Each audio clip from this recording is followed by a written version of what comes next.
Hi everyone, কেমন আছেন আপনারা সবাই? আশা করি সবাই অনেক ভালো আছেন। আমি ইসরাত চলে এসেছি আজকে ছোট্ট একটি ভিডিও নিয়ে। তো আমাকে নিশ্চয়ই আপনারা ভুলেননি। আমি কিন্তু ইসরাত একসময় ইউটিউব দিয়েই আমার কাজটা শুরু করেছিলাম। তো ইউটিউবে অনেকটা সময় ব্রেক হয়ে গেছে কাজে।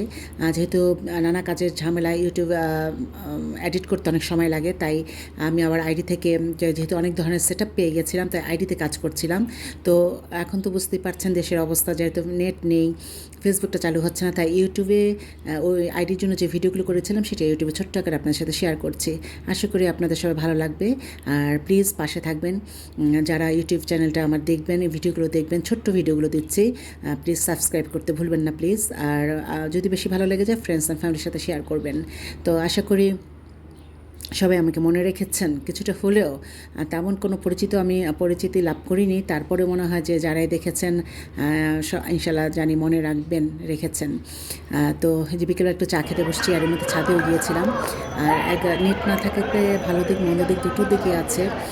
ভালো দিকটা হচ্ছে যে দেখতে পাচ্ছেন বাচ্চারা সবাই খেলতে বের হয়ে গেছে, পাড়ার বাচ্চারা।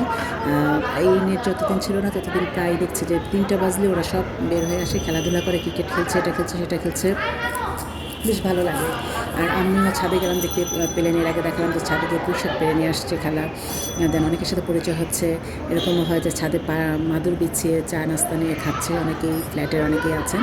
তো আসলে ভালো দিক মন্দ দিক আছে, যদিও আমরা যারা কন্টেন্ট ক্রিয়েটর অনেক ক্ষতি হয়ে যাচ্ছে আমাদের, তারপরেও মানে এই ভালো দিকটা ভালো লাগছে যে বাচ্চারা এখন খেলতে বেরোচ্ছে, খেলছে, একে অপরের সাথে পরিচিত হচ্ছে, ভালোই একটু সময় কাটছে। তো এর মাঝে আমার মাধবীলতাগুলো সুন্দর হয়ে অনেক ফুটে আছে, উপর দিকে তো আরও অনেক ফুটেছিল। যে উপর দিকটা খুব একটা আমি ভিডিও করতে পারছিলাম না, তাই আপনাদের সাথে শেয়ার করতে পারছি না। তো মাধবীলতা সাথে একটু শেয়ার করলাম। আর এই তো বিকেলবেলা, তো শুভ বিকেল। আশা করি সবার দিনটি ভালো কেটেছে। দেন 6টা থেকে আবার কারফিউ। সবাই নিরাপদে থাকবেন, প্রয়োজনীয় কাজ ছাড়া বের হবেন না প্লিজ কেউই। যতটুকু সম্ভব নিজেকে সেফ জায়গায় রাখার চেষ্টা করবেন। তো এই যে সন্ধ্যামালতিও ফুটেছে। তো এই বারান্দা থেকে চলে গেলাম আমি আবার আমার মেয়ের বারান্দায়, সেখানেও অনেক ধরনের ফুল ফুটে আছে। হচ্ছে অ্যালামেন্ডা ফুটেছে, তারপরে নয়নতারা আছে, ওখানেও বাগান বিলাস আছে। আর আমার পায়রাগুলোকে একটু দেখে আসলাম, ওদের সাথে একটু কথাবার্তা বলে গল্প করে আসলাম, সেটা আপনাদের সাথে শেয়ার করছি।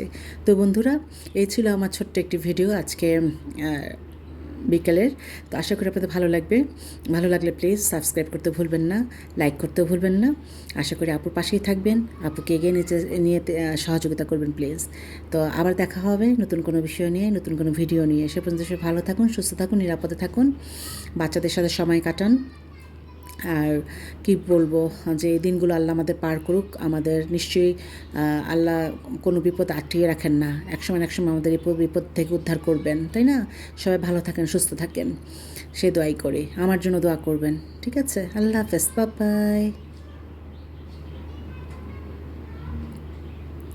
তুমি রোজ বিকেলে আমার বাগানে ফুল নিতে আসতে, জানি না তুমি ফুল না, আমাকে বেশি ভালোবাসতে।